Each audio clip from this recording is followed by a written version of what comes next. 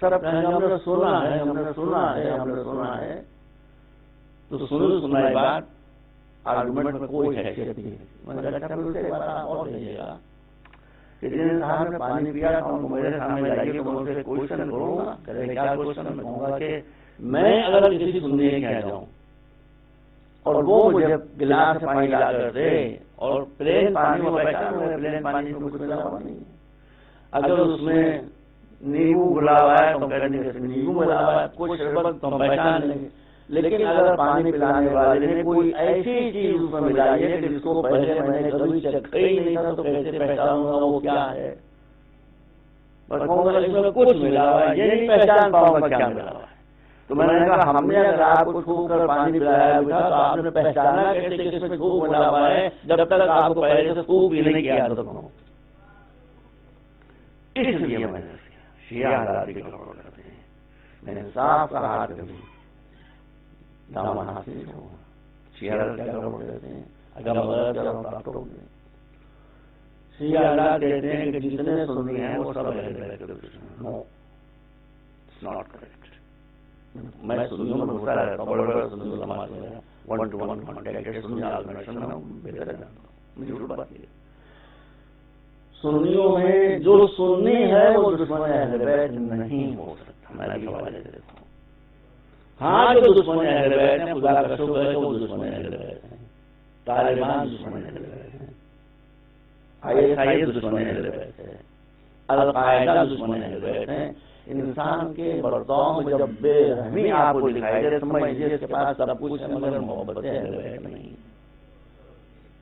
جہاں محبت اہل بیت ہوتی ہے وہاں رحم ہوتا ہے، وہاں مرسی ہوتی ہے، وہاں بے رحمی نہیں ہوتی. آپ کو میں سنیوں کی طرف ڈیفینس میں بتا رہا ہوں. سنیوں میں بریلوی، اہل حدیث، دیوبندی، خانقاہی، یہ جتنے بڑے بڑے فرقے ہیں یہ سب اہل بیت کے دوست ہیں، اہل بیت کی عزت کرتے ہیں. ہاں خلافت مسئلہ ہے، باقی بے انتہا عزت کرتے ہیں، بے انتہا رسپیکٹ کرتے ہیں. ابھی 4-5 دن پہلے میں نے واٹس ایپ پر علامہ طاہر قادری کی بات دیکھی، مجھے پسند نہیں. آپ کو سنا واٹس ایپ پر سب چیزیں آتی ہیں، آپ نے بھی شاید دیکھا ہوگا. دیکھا ہوگا ضرور، دیکھنا بیٹا. علامہ طاہر قادری کا ایک قول ہے واٹس ایپ کے اوپر، کیا اچھی بات ہے کہ اسلام جب سے حضور کی بعثت ہوئی تھی، جب سے آپ نے اعلان کیا تھا میں خدا کا نبی ہوں، اس وقت سے لے کر سن 61 ہجری تک محمدی تھا. لیکن سن 61 ہجری میں جب کربلا کا واقعہ ہوا اس وقت سے لے کر قیامت تک اب حسین اسلام محمدی نہیں ہے، اب اسلام حسینی. یہ کون کہے گا؟ اہل بیت کے دشمن کوئی بات کہہ سکتا ہے؟ نہیں کہہ سکتا. یہ طاہر قادری صاحب، ان کی ایک تقریر ہو رہی تھی، میں یوٹیوب پر دیکھ رہا تھا، آپ نے شاید دیکھی ہوگی. پاکستان میں جو ہے جھنگ بہت ہی خطرناک ہے. وہ ہمارے دیوبندی اور وہابی بھائی جو ہیں ان کا مرکز ہے، بہت سخت لوگ ہیں. وہاں تقریر کر رہے تھے طاہر قادری صاحب، بڑا زبردست مجمع تھا. اس تقریر میں انہوں نے کہا ہم بتانا چاہتے ہیں کہ ہمارے نزدیک اہل بیت کا مرتبہ کیا ہے. یعنی ہم بتانا چاہتے ہیں، وہ اکیلے انڈیویجولی نہیں، ان کا سیکٹ پورا اس کی ذمہ داری ہے. ہم بتانا چاہتے ہیں کہ ہمارے نزدیک اہل بیت کا مرتبہ کیا ہے. اس کے بعد انہوں نے کہا کہ اصحاب کا بھی، صحابہ کا بھی بڑا مرتبہ ہے ہمارے یہاں، مگر صحابہ کا سب سے بلند مرتبہ یہ ہے اہل سنت ذرا کی نظروں میں کہ سارے فضائل ایک طرف، ایک فضیلت ایک طرف، وہ ہمیشہ رسول کے شانہ بشانہ رہا کرتے تھے، شولڈر ٹو شولڈر. یہ ان کے نزدیک صحابہ کی سب سے بڑی فضیلت ہے. انہوں نے کہا ہمارے نزدیک صحابہ کی سب سے بڑی فضیلت یہ ہے کہ وہ رسول کے شانہ بشانہ رہا کرتے تھے، مگر اہل بیت کا مرتبہ یہ ہے کہ وہ رسول کے شانہ بشانہ نہیں رہتے تھے، رسول کے شانوں پر رہا کرتے. اب شانہ بشانہ ہونے میں اور شانے پر رہنے میں کتنا فرق ہے. یہ بہت مس انڈرسٹینڈنگ آپ لوگوں کو پھیلی ہے. یہی نور ٹی وی ہے، آپ کے یہاں برمنگھم میں ہے نا نور ٹی وی. میں لندن میں تھا 2 سال پہلے، تو میں ٹی وی والا بہت کم دیکھتا ہوں. اتفاق سے صبح میں نے ٹی وی کھولا تو اس میں برمنگھم میں ایک چینل ہے نور چینل، وہ آ رہا تھا مقدر کی بات. اور کچھ اہل بیت کر رہے ہیں، میں دیکھوں یہ لوگ کیا کہتے ہیں، یہ میں نے کچھ سنا کہاں سے آپ سے کر رہا ہوں. اب کوئی عالم نے ان کو نام تو بھول گیا ہوگا، لیکن اہل سنت کے کوئی بڑے عالم تھے اور وہ یہ کہہ رہے تھے کہ اصحاب کا مرتبہ بہت ہے لیکن ان کا کوئی کمپیریزن اہل بیت سے نہیں کیا جا سکتا. یہ بات کتنی اچھی ہوئی، میں نے آج تک نہ میں نے خود یہ بات پڑھی نہ کسی عالم کے منہ سے سنی، لیکن کتنی اچھی بات ہے، صحیح بات ہے. کہا کہ صحابہ کا جتنا بڑا بھی مرتبہ ہو یا صحابہ کے علاوہ تابعین یا عام مسلمان، ان میں سے کوئی بھی اہل بیت کے برابر نہیں آ سکتا. اس پر انہوں کا قرآن کی شہادت موجود ہے. آپ انہوں کا قرآن کی گواہی موجود ہے. کیا کہتے ہیں؟ کہا کہ قرآن نے بڑے بڑے مسلمانوں کو، اولیاء کو، اقطاب کو، صحابہ کو، تابعین کو، تبع تابعین کو یہ حکم دیا ہے کہ اگر تم جنت میں جانا چاہتے ہو تو نجاست سے دور رہو. تو کہنے لگے تو نماز نہیں پڑھ سکتے، روزہ نہیں چاہیے، کوئی بات اس وقت تک کر ہی نہیں سکتے جب تک پاک نہ ہو جاؤ. تو اگر تم کو جنت چاہیے ہے تو تم کو نجاست سے دور رہنا پڑے گا. مگر جب اہل بیت کا مرتبہ آتا ہے کیا نہیں پاتے. صحابہ سے کہا کہ تم اگر جنت جانا چاہتے ہو تو نجاستوں سے دور رہو، لیکن جب اہل بیت منزل آئی تو ارشاد ہوتا ہے اللہ کا کہ تم کو نجاستوں سے دور نہیں ہو رہنا ہوگا، بلکہ نجاست کو حکم دیا جاتا ہے کہ تو اہل بیت سے قریب ہے. انما یرید اللہ لیذھب عنکم الرجس اہل البیت ویطہرکم تطہیرا. صلوات محمد.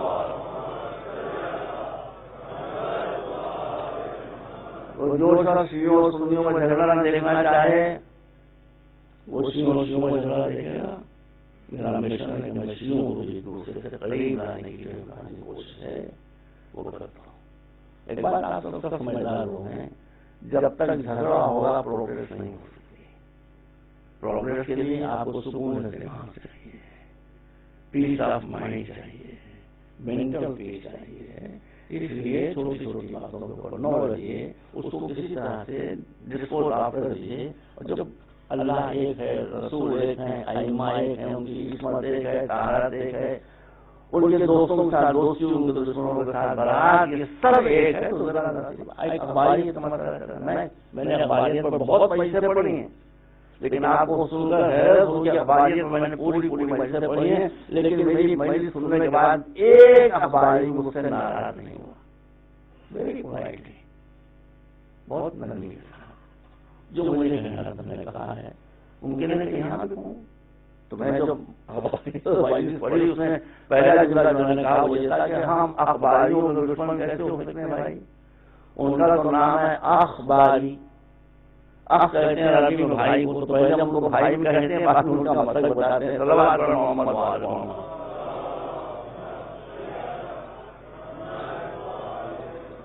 بس ایک گزارش ہے، یہ اہل بیت کا مشن ہے، عزاداری کی بہت اہمیت ہے، آنسوؤں کی بہت قیمت ہے، بہت قیمت ہے. لیکن میں آپ سے 10 درخواست کرتا ہوں کہ عزاداری کو رسم اور ریچول نہ بنائیے. اس لیے کہ جب کوئی عبادت ریچول بنتی ہے تو اس کا اثر ختم ہو جاتا ہے. سمجھ گیا؟ ریچول نہ بنے گی. ایک مجلس کیجیے مگر خلوص کے ساتھ، ایک ماتم پڑھیے مگر خلوص کے ساتھ. ریچول نہ ہو، مقابلہ نہ ہو، کمپیریزن مجلسوں میں نہیں ہونا چاہیے، ٹکراؤ مجلسوں میں نہیں ہونا چاہیے. اس لیے کہ جب عبادتوں سے روح نکل جاتی ہے اور وہ رسم کی شکل اختیار کر لیتی ہیں تو ان کا اثر ختم ہو جاتا ہے. میں آپ کو نماز کی مثال دے دوں. نماز اسلام کی بہت بڑی عبادت ہے. فرقے میں نماز کی اہمیت نہ ہو، اس کی مثال ایسی ہے جیسے کہ اس میں جو ستون لگا ہوا ہے وہ گر جائے. ظاہر ہے کہ جب ستون گر جائے گا تو خیمہ بھی گر جائے گا. یعنی نماز کے بغیر کوئی دین رہ نہیں سکتا. قرآن کی جو اہمیت ہے وہ بھی آپ کے نظروں کے سامنے ہے. میں یہ نسخہ بھی بتا رہا ہوں آپ کو. مولا علی رضی اللہ عنہ فرماتے ہیں کہ اذا اشتبہت الامور فعلیکم بالقرآن دیکھو اگر کسی مسئلے میں کنفیوژن ہو جائے تو کسی کے پاس نہ جانا، سیدھے قرآن کے پاس جانا، اور قرآن جو فیصلہ کر دے اس کے سامنے سب سر جھکا دینا۔ مگر یہی قرآن جب رشوت بن گیا تو کیا حیثیت ہو گئی تھی؟ نماز جب رجسٹری ہو جاتی ہے تو پھر اس کا انجام جو ہوتا ہے، جو رشوت نماز پڑھتا ہے وہ مسجد میں آتا ہے نماز پڑھنے کے لیے نہیں، 19 رمضان کو مولا علی کو شہید کر دیں گے۔ یہی مولا علی خوارج سے جنگ ہونے والی خواجائی سے اور اپنا رسول لیے گزر رہے ہیں، ایک خارجی قرآن پڑھ رہا تھا، مولانا کے جانے والا ایک سپاہی تھا، وہ ذرا رکا، آپ ذرا کیوں رک رہے ہو؟ کہا دیکھیے مولا کتنی اچھی آواز ہے قرآن، go ahead go ahead go ahead you will see later on. آگے بڑھ گیا، کہا اتنی اچھی آواز میں قرآن پڑھ رہا تھا، آپ نے مجھے روک لیا، کہا تم پر خود ہی ظاہر ہو جائے گا میں نے کیوں روکا؟ مولا کی بات غلط ہوئی۔ جب جنگ نہروان مولا کو زبردست وکٹری ملی اور بہت بڑی تعداد میں خارجائی سے وہ قتل ہو گئے اور مر گئے، تب امام نے سوال ہوا، چلے لاشوں کو ڈھونڈ رہے ہیں، کہاں جانے کا؟ آؤ تمہیں ایک چیز دکھائے۔ کافی دیر کے بعد ایک لاش کے قریب آ گئے، آپ نے کہا وہ کچھ دن پہلے تم نے کوفے میں قاری کی آواز سن کر کہا کہ کتنا اچھا قرآن پڑھا تھا، کہا وہ قاری صاحب بھی پڑھ رہے ہیں، یہ خواجائٹ تھا کہ جو اچھے لہجے میں قرآن پڑھ رہا۔ تو جب قرآن کو رسم بنا دیا جائے تو اس کا اثر ختم ہو جاتا ہے، انسان کا کردار کی بلندی ختم ہو جاتی ہے۔ ہمارا کالج ہم کو یہ شوق ہے ایجوکیشن دینے کا بچوں کو، لکھنؤ میں ہمارا کالج ہے، وہاں کوئی 2 مہینے پہلے ایرانی ایمبیسڈر غلام رضا انصاری تشریف لائے، بہت ہائی ایجوکیٹڈ انسانوں کا یورپ میں والا بہت انگریزی بہت شروع ہوتے ہیں۔ جب ان کی تقریر ہو گئی تو پریس کے ایک رپورٹر نے پوچھا کہ مسٹر انصاری آپ یہ بتا سکتے ہیں کہ ایران کے انقلاب کی کامیابی کی کیا ہے، کیسے کامیابی ہوئی ایرانی انقلاب کو، ریولوشن کو، اور کیسے ریولوشن باقی ہے اب تک؟ لوگ ٹکرے مار مار کر سر توڑ چکے لیکن اس انقلاب میں کوئی تبدیلی نہیں آئی۔ آپ یقین کریں گے، آپ نے قسم کھا میرے بھائی کہ یہ انقلاب صرف 2 چیزوں سے آیا ہے، بہت ہائی ایجوکیٹڈ آدمی ہوں، امبیسڈر رینک آدمی ہے، کہ یہ انقلاب 2 چیزوں سے آیا ہے، یہی 2 چیزیں انقلاب لائی تھیں، یہی 2 چیزیں انقلاب کو برقرار رکھے ہوئے ہیں۔ اس نے پوچھا 2 چیزیں کیا؟ کہا ایک نماز ایک قرآن، ایک نماز ایک قرآن۔ ہم نماز و قرآن پڑھ کر گھر کا مسئلہ حل نہیں کر سکتے بھائی، میاں بیوی میں جھگڑا ہو جائے تو ہم نہیں کر سکتے۔ اتنا بڑا انقلاب اور وہاں کا امبیسڈر کہنا ہے یہ صرف نماز کی وجہ سے اور صرف قرآن کی وجہ سے۔ نماز کو نماز سمجھ کر پڑھا، قرآن کو قرآن سمجھ کر تلاوت کی تو انقلاب لایا، بھی انقلاب کو برقرار بھی رکھا۔ صلوات علی محمد و آل محمد۔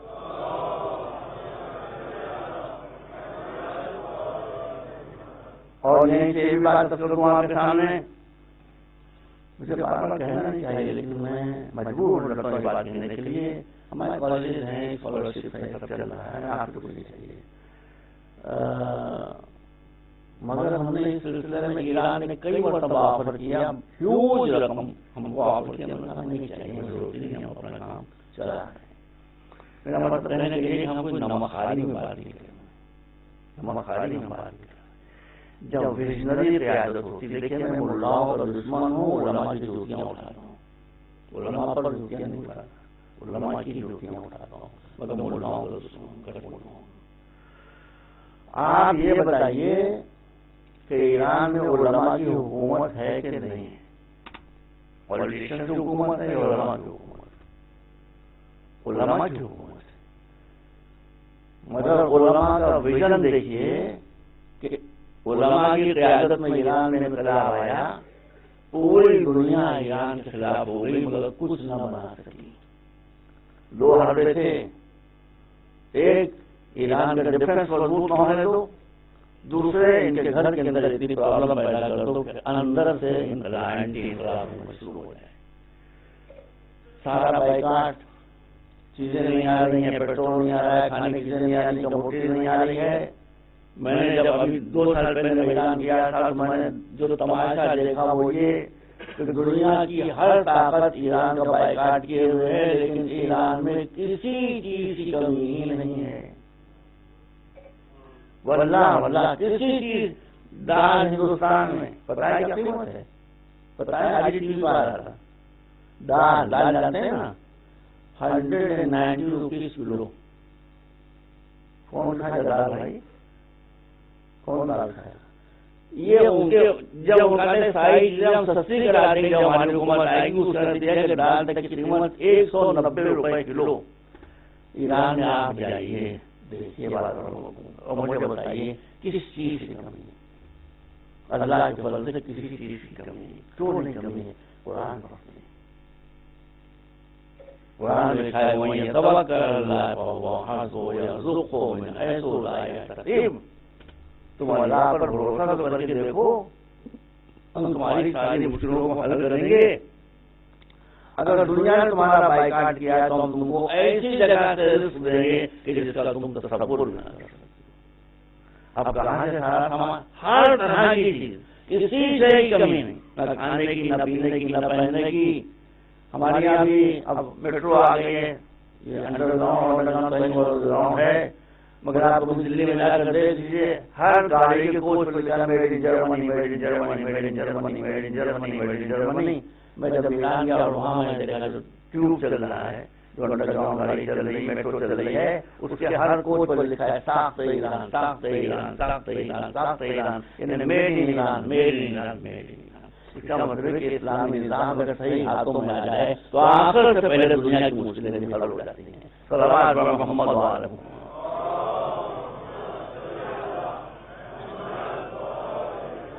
ایک مرتبہ صلوات دے دیں آپ.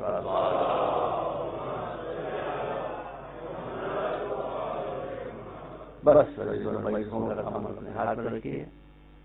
اہل بیت کا ذکر ہو، اہل بیت کی ذکر ہو، ان پر آپ کا بھروسہ ہو، ان کے بعد رسول پر بھروسہ ہو، اس کے بعد خدا پر بھروسہ ہو اور قرآن پر بھروسہ ہو، ہمیشہ پازیٹیو تھنکنگ کے لیے. تو انشاءاللہ سارے مسئلے آپ کے حل ہو جائیں گے. صلوات علی محمد و آلہ محمد.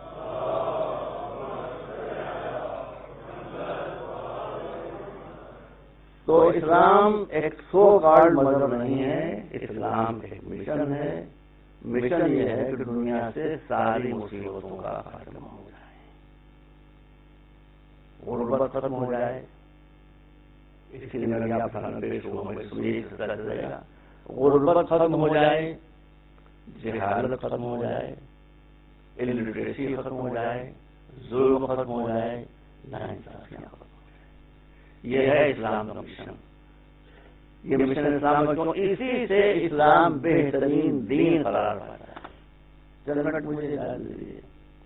ہندو مذہب میں نے پڑھا ہے، گیتا میں نے پڑھی ہے. آج کل میں سوامی وویکانند جی کا ورک جو ہے 7 والیوم میں پڑھ رہا ہوں. بدھزم میں نے پڑھا ہے، کرسچینٹی میں نے پڑھی ہے. میں ہر مذہب کا احترام کرتا ہوں لیکن مانتا اپنے دین کو. کیوں؟ ایک بنیادی فرق ہے، آپ تھوڑا توجہ کرنے کا مان لیں گے.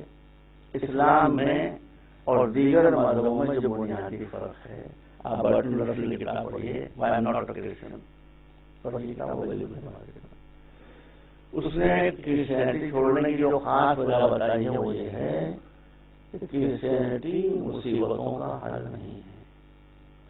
کرسچینٹی یہ بتاتی ہے کہ اگر دنیا میں تم نے آرام اٹھا لیا تو آخرت مصیبتیں جھیلنا پڑیں گی، اور اگر آخرت مصیبتوں سے بچنا چاہتے ہو تو دنیا کی مصیبتیں جھیلنے کے لیے تیار ہو.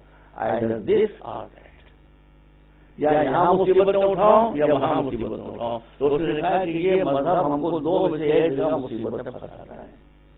either there or there. ہندو مذہب معلوم آپ کو تو ان میں بہترین ہندو وہ ہے جو سنیاس لے لے، جنگلوں میں چلا جائے، جو دنیا کو چھوڑ دے، جو شادی بیاہ نہ کرے. وہاں مسئلہ یہ ہے کہ اگر تم نے دنیا کو لے لیا تو پھر آخر کی زندگی میں تمہیں کچھ نہیں ملے. یہ 2 مذہبوں کو میں نے ذکر کیا، بہت بڑا تو فلسفہ بالکل الگ ہے. تو کرسچینٹی، ہندو دھرم اور اسلام، کرسچینٹی اور ہندو دھرم دونوں یہ کہتے ہیں کہ اگر تمہیں آخرت کی زندگی میں چین چاہیے تو دنیا کو چھوڑو.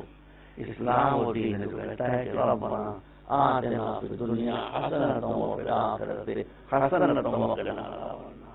یہ خدا بخیل نہیں ہے. یہاں بھی آرام سے رہو, وہاں بھی آرام سے رہو. شرافت کے ساتھ تم اگر یہاں رہو گے تو جتنا چین چاہے یہاں اٹھا لو, یہ رکاوٹ نہیں بنے گا وہاں بھی چین اٹھا لینا. یہ خاص بات ہے جو اسلام کی ہے. یہ دنیا اور آخرت دونوں کا چین آپ کو دینے کے لیے آیا ہے. صلوات علی محمد و علی محمد.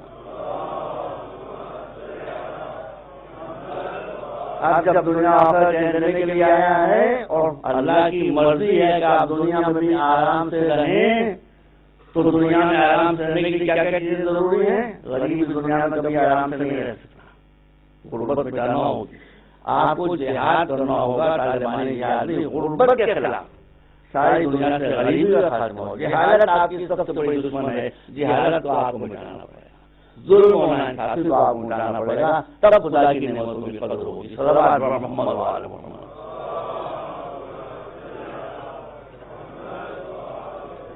ایک مرتبہ اور سوال ہے.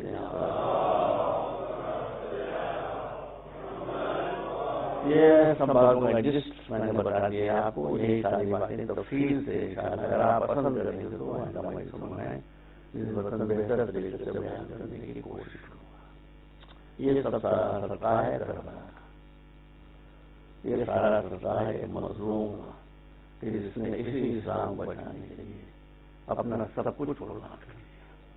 اتنی تکلیفیں برداشت کی جس کی جن تکلیفوں کا کوئی تصور نہیں کر سکتا.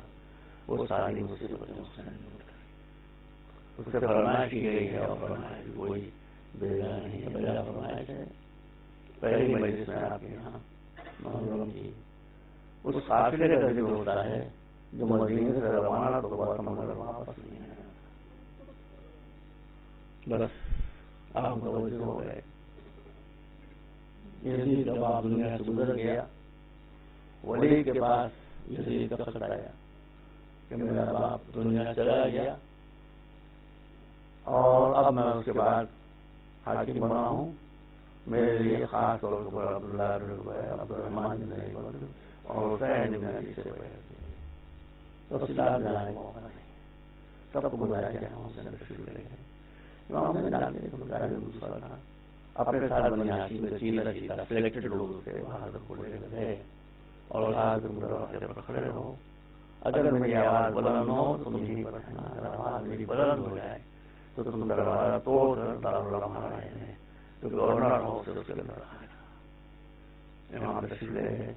ولید نے تعظیم کی. مروان بڑا خبیث انسان تھا, بڑا خبیث انسان تھا. اس کے اور ولید کے تعلقات اچھے نہیں تھے. آج پہلی مرتبہ امام نے دیکھا کہ یزید ولید کے پہلو میں مروان بیٹھا ہوا. ولید نے کہا فرزند رسول اس کو جانا پہنچا دیا. امام نے کہا میرے لیے کیا ہے؟ کہا آپ کے لیے یزید کا حکم ہے کہ آپ یزید کے لیے. امام نے فرمایا کہ کیا تو یہ پسند کرے گا کہ میں اس اندھیرے میں کوئی کام کروں یا پبلک میں؟ یعنی پبلک میں بہت زیادہ بہتر ہے. جب پبلک میں سب کو بلانا اس وقت مجھے بلانا جو میرا موقف ہوگا وہ تیرے سامنے آئے. مروان نے بڑی گستاخی کی, بڑی گستاخی. اور کہا ولید حسین سے یا تو اسی وقت بیعت لے لی تھی ورنہ قتل کر. اس لیے کہ اگر حسین یہاں سے نکل گئے تو پھر ہاتھ آئیں گے. بس یہ سننا تھا کہ امام کو بیعت آ گیا. آپ نے بلند آواز میں او پسر اسلامیہ تیری یہ مجال ہے مجھے قتل کرے یا ولید کی مجال ہے کہ مجھے قتل کرے. یہ کہہ کر امام کھڑے ہو گئے. امام کی آواز بلند ہو گئی تھی اس لیے دروازہ دارالمعارہ کا ٹوٹ گیا. بنی ہاشم کے شیر بس دارالمعارہ کے اندر آ گئے اور آ کر امام حسین کو اپنی پناہ میں اور اپنی حفاظت میں لے کر دارالمعارہ سے گورنر ہاؤس سے باہر چلے گئے. روایت بتاتی ہے کہ جب سے امام حسین تشریف لائے تھے گورنر ہاؤس میں اس وقت سے زینب دروازے کے پاس ہلکا سا دروازہ کھولے تھے. بھائی کی آمد کا انتظار کر رہی کہ میرا بھائی خیریت سے دارالمعارہ سے واپس آئے. بڑی بے چینی سے شہزادی. مگر تھوڑی دیر میں دیکھا کہ حسین بنی ہاشم کے ساتھ واپس آ رہے ہیں. میں کہتا ہوں زینب یہ مدینہ ہے، یہاں حسین گئے تھے تو خیریت سے واپس آنے گئے تھے، لیکن کربلا میں جب آپ رخصت ہو کر حسین جائیں گے عاشور کے دن تو واپس نہیں آئیں گے، ان کا سر کٹا ہوا لہٹا بلند ہوگا اور آواز آ رہی ہوگی قتل الحسین بکربلا والا حسین۔ یہ ہم یاد بنا رہے ہیں، اس غم کی بہت اس غم کی اہمیت ہے۔ میں 2 منٹ میں کروں، ہمارے اہل سنت کے وہابی حضرات کے بہت بڑے آدمی گزرے ہیں، صاحب تحفہ اثنا عشریہ شاہ عبدالعزیز محدث دہلوی، انہوں نے رسالہ لکھا ہے، میرے پاس موجود ہے، سر الشہادتین، یعنی امام حسن اور امام حسین کی شہادت کا راز کیا تھا، میں اس سے اس بات کو علامہ شاہ عبدالعزیز محدث دہلوی فرماتے ہیں، توجہ فرماتے رہیے گا کہ یہ فیصلہ کن ہے، مسئلہ فیصلہ کن ہے، ایک سنی نہیں بلکہ دیوبندی وہابی عالم کی کتاب ہے جو میرے پاس لکھا ہے، موجود ہے۔ اس میں انہوں نے لکھا کہ جب حسین پیدا ہوئے تو رسول نے اپنی گود میں لیا، اس چاند کو دیکھ کر رسول بار بار مسکرا رہے تھے، منہ چومنے لگے بچے کا، تھوڑی دیر کے بعد رونا شروع کیا، ام سلمہ کھڑی ہوئی، کہا رسول اللہ اتنا پیارا بچہ اللہ نے آپ کی بیٹی کو دیا ہے، آپ رو رہے ہیں، کیا بات ہے؟ کہاں مجھے جبریل نے بتایا ہے کہ یہ میرا بچہ بہت مظلومی کے عالم ہے، ایک جگہ ہے کربلا وہاں شہید کر دیا گیا، ام سلمہ یہ 3 دن کا بھوکا اور پیاسا ہو، اس نے اپنے بیٹے کی لاش اٹھائی ہوگی، اپنے بھائی کی لاش اٹھائی ہوگی، تمام مصیبت سے گزرتا ہوا یہ شہید کیا جائے گا۔ اس کے بعد رسول بھی رونے لگے، ام سلمہ بھی رونے لگیں۔ یہ روایت ایک دوسرے انداز سے بھی آئی ہے کہ رسول اپنے غصے میں تھے اور حسین رسول کے سینے پر سر رکھے ہوئے سو رہے تھے، یہاں تک یہی ام سلمہ ہے، ام سلمہ نے رسول کے گریے کی آواز سنی، حجرے کے اندر کمرے میں رسول کے گریے کی آواز سنی، ام سلمہ نے کہا خدا کے رسول یہ آپ کیوں رو رہے ہیں، آپ کو آنسو کیوں بہ رہے ہیں؟ تب آپ فرمایا کہ میں یہ بچہ میرے سینے پر لیٹ رہا تھا سر رکھے ہوئے، مجھے بہت سکون ملا، لیکن جبرائیل آیا کہا کہ آپ رسول خدا اس بچے سے بہت محبت کرتے ہیں، کہا ہاں میں اسے بہت پیار کرتا ہوں، کہا یہی وہ بچہ ہے جو کربلا کے میدان میں 3 دن کا بھوکا پیاسا شہید ہے۔ اس وقت میری آنکھوں سے آنسو جاری ہیں اور میں بلند آواز سے گریا۔ ام سلمہ کہتی ہے کہ میں نے دیکھا کہ رسول کی مٹھی بند ہے، میں نے کہا خدا کے رسول یہ آپ کی مٹھی میں کیا ہے؟ کہ جبرائیل نے مجھے خاک کربلا دی ہے، اور کہا خدا کے رسول جب تک یہ مٹی مٹی ہے سمجھیے گا جو بھی موجود ہو وہ سمجھے کہ حسین زندہ ہے، اور جب یہ مٹی خون میں تبدیل ہو جائے تو سمجھ جائے گا کہ حسین دنیا سے شہید ہو کر رخصت ہو۔ رسول نے فرمایا کہ ام سلمہ یہ مٹی اپنے پاس رکھ لو اور اس کو دیکھتی رہو، جب تک یہ مٹی مٹی ہے سمجھنا کہ تمہارا لاڈلا زندہ ہے، جب خون میں تبدیل ہو جائے تو حسین کے ماتم کی آواز بس رہو۔ ام سلمہ نے یہ مٹی لے کر اپنے پاس رکھ دی، یہاں تک کہ جب حسین مدینے سے روانہ ہونے لگے اور ام سلمہ کو خبر ہوئی، آئیں طرف کر کہا حسین میں سنا کہ آپ رخصت ہو کر جاتے ہیں، ہجرت کر رہے ہیں مدینے سے، کہا نانا کی امت مجھے رہنے نہیں دیتی، کہا کدھر جانے کا ارادہ ہے؟ حسین نے کہا آپ بتائیے کیا بات ہے؟ کہا دیکھو مجھ سے رسول بتا چکے ہیں کہ عراق میں جگہ ہے کربلا، ادھر نہ جائیے گا، اس لیے کہ وہاں آپ کو شہید کر دیا جائے گا۔ حسین نے کہا نانی آپ کو اتنا نہیں معلوم ہے، میں تو چپے چپے سے واقف ہوں، رسول نے بتا دیا ہے، کہا میرا بچہ یہ ایک بار شہید ہوگا، کہا قاسم کے ٹکڑے ہوں گے، کہا عباس راج نہر پر گریں گے، اور کہا آپ ایک شہیدہ نوازا خاک کربلا پر ایڑیاں رگڑواؤ۔ نانی نے کہا بیٹا میں نے بڑی فضیلت سنی ہے اس کی، اس زمین کی، کہاں آپ زیادہ نہ لگاتی، کہاں آل حسین ہاتھ اٹھا کر زمین پر اشارہ کیا بستی کی طرف، ہر طبقہ کربلا کا طبقہ بلند ہو گیا، ہر طبقہ پست ہو گیا۔ حسین نے یہ پہلی زیارت ہے جو حسین اپنی شہادت سے پہلے نانی کو کرا ہے۔ دیکھیے وہ جگہ دکھائی دے رہی نانی، یہ جگہ ہوا جہاں میرا 18 برس کے جوان جیبل روڈ سے وہ جگہ دکھائی دے رہی ہے، یہ وہ جگہ ہے کہ جہاں قاسم شہید ہوں گے۔ وہ بلندی جو دکھائی دے رہی ہے ایک ٹیلا ہے نانی یہاں پر 6 مہینے کا بچہ آ گیا سر میری گود میں تھی. اب بتائیے حسین خود اپنا مرثیہ پڑھ رہے ہیں اپنے شعلہ کا ذکر کر رہے ہیں. آخر میں نشیب کا اشارہ کیا کہ نانی وہ نشیب آپ کو دکھائی دے رہی ہے نا, یہی نشیب و نصیب ہے کہ جہاں آپ کے لاڈلا نواسا زمین کربلا پر ہوگا اور شمر کا خنجر چل رہا ہو. بس آ گیا.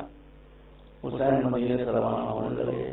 نانا کے روضے پر گئے. تاریخ بتاتی ہے کہ نانا کے روضے پر جانے کے بعد قبر رسول پر اپنے کو گرا دیا اور کہا کہ نانا اب وہ وقت آ گیا ہے کہ امت مدینے میں رہنے نہیں دینا چاہتی. روایت آتی ہے باتیں کرتے کرتے نانا سے حسین سو گئے تو خواب میں دیکھا کہ رسول تشریف لائے. حسین نے فریاد کی نانا ہمیں قبر میں لے لیجیے اب امت ہم کو زندہ. فرمایا رسول نے حسین تم کو کربلا جانا ہے, اس لیے جو مراتب اللہ نے تمہارے لیے معین کیے ہیں وہ شہادت کے بغیر حاصل نہیں. کھڑے ہو گئے, تیار ہو گئے. روایت آتی ہے کہ جب رسول کی قبر پر گئے تو بڑے عزت و احترام کے ساتھ گئے, لیکن جب آگے بڑھ کر بقیع میں آئے آنے کے بعد ماں کی قبر کی طرف بڑھے تو تاریخ کی تصریح ہے کہ حسین یوں دوڑتے ہوئے چلے جیسے کوئی بچہ اپنی ماں کی گود کی طرف جائے. گئے اور جانے کے بعد اب مجھے نہیں پتا ماں سے کیا فریاد کی, یہاں تک کہ یہ سب واقعہ رات کا ہے. صبح طلوع ہو گئی, قافلہ تیار ہو گیا. بس مجلس میں ختم کر رہا ہوں. اسی اسنا میں ایک باہر سے آنے والا مسافر جس کا نام عبداللہ ابن سنان تھا وہ مدینے آیا. صبح اس نے دیکھا ایک طرف بڑا مجمع ہے. آ کر اس مجمع کے پاس کھڑا ہو گیا. پوچھا کیا کرتا ہے؟ کہا حسین فرزند رسول مدینہ چھوڑ کر کربلا کی طرف جا رہے ہیں. یہ کہتا ہے میں بھی کھڑا ہو گیا دیکھنے کے لیے کیا ہو رہا ہے. اب اس کا بیان ہے, اس کا بیان یہ کہتا ہے کہ ناصر تیار ہو گئے تھے, گھوڑوں پر لوگ سوار ہو گئے تھے. میں نے دیکھا کہ ایک گھر سے ایک پردہ اٹھا اور ایک بیوی آہستہ آہستہ قدم بڑھاتی ہوئی اونٹوں کی طرف چلی اور میں نے دیکھا ایک 14-15 برس کا بچہ تڑپ کر چاند کی طرح سے آگے بڑھا. اس نے آ کر بیوی کو سہارا دیا, لا کر اونٹ پر سوار کیا. میں نے پوچھا یہ بیوی کون ہے, یہ بچہ کون ہے؟ بتایا گیا کہ یہ بیوی بیوہ حسن. میں نے پوچھا بچہ کون ہے؟ کہا انہیں کے یتیم بچہ قاسم جو اپنی ماں کو عزت و احترام کے ساتھ سوار کر رہا ہے. کہا پھر میں نے دیکھا ایک پردہ خیمے سے ایک گھر کا پردہ اور اٹھا اور وہاں سے ایک بیوی نکلی اور ایک جوان 18 برس کا 17-18 برس کا وہ آگے بڑھا. اس نے عزت و احترام کے ساتھ لا کر بیوی کو اونٹ پر سوار کیا. میں نے پوچھا یہ بیوی کون؟ بتایا گیا کہ حسین کی زوجہ مبارکہ ہے حضرت حمیرہ. میں نے پوچھا بچہ کون ہے؟ جوان ہے 18 برس کا جس نے لا کر اپنی ماں کو عزت و احترام کے ساتھ ناقے پر سوار کیا. پھر گھر کا پردہ اٹھایا گئی اور نکلی. میں نے دیکھا ایک 32 برس کا جوان, بس مجھے ختم ہو گئی. 32 برس کا جوان, 30 برس کا جوان وہ آگے بڑھا. اس نے عزت و احترام سے لا کر بیوی کو ناقے پر سوار کر دیا. میں نے پوچھا یہ کون؟ بتایا گیا کہ حسین کی چھوٹی بہن ام کلثوم اور چھوٹی بہن کا چھوٹا بھائی عباس ابن علی جو ان کو ماں کہتا تھا. اس نے لا کر عزت و احترام کے ساتھ ام کلثوم کو سوار کر دیا. بس ختم ہو رہی ہے. اب عبداللہ ابن سنان کا بیان ہے کہ میں نے دیکھا گھر سے پردہ اٹھا, ایک بیوی اس دروازے کے باہر تشریف لائی تو میں نے دیکھا ہلچل مچ گئی. ایک طرف سے عباس آگے بڑھے, ایک طرف سے جعفر آگے بڑھے, ایک طرف سے قاسم آگے بڑھے, حسین آگے بڑھے. چاروں طرف سے بیوی کو اپنے حلقے میں لے کر اونٹ کے پاس لایا گیا. عزت و احترام کے ساتھ اسے ناقے پر سوار کر دیا گیا. اگر داروں جب حسین اپنی بیوی بہن کو سوار کر رہے ہوں گے ناقے پر تو کیا 11 محرم کی تاریخ یاد نہ آئی ہوگی؟ آج زینب کو اتنے عزت و احترام کے ساتھ سوار کیا جا رہا تھا. کل 11 محرم کو جب وہ کربلا سے روانہ ہو رہی تھی تو حسرت سے ہر طرف دیکھ رہی تھی, علی اکبر تم نے مجھے مدینے میں سوار کیا تھا, آج آ جاؤ سوار کرنے کے لیے. عباس تم نے سوار کیا تھا, آج آ جاؤ مدینے میں کربلا میں سوار. ایک ایک نام لے کر پکار رہی تھی. کوئی زینب پر سوار کرنے والا نہ تھا. زینب بے کسی کے عالم میں سید سجاد کے گھٹنے پر پاؤں رکھ کر ناقے پر سوار ہو.